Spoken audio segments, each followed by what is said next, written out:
এই বাংলাদেশে আর কোনো মানবিক কাজ করা যাবে না, সব মানবিক কাজ বন্ধ।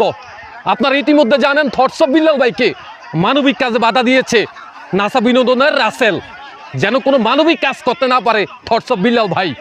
এইভাবে যদি মানবিক কাজে বাধা দেওয়া হয় তাহলে কে আর মানবিক কাজ করবে বলেন আপনারা?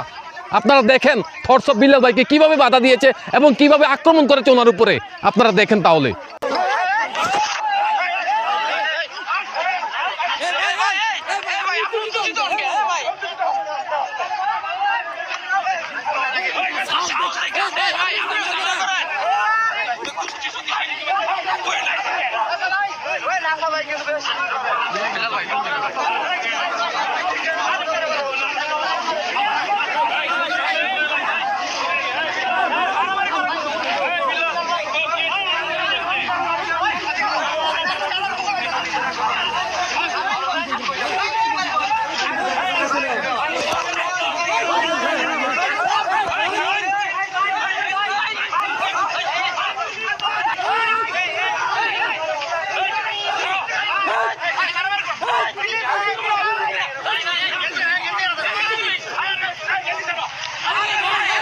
এখন আমার প্রশ্ন হচ্ছে নাসা বিনোদনের রাসেল থটস অফ বিল্লাল ভাইকে মানবিক কাজে কেন বাধা দিয়েছে?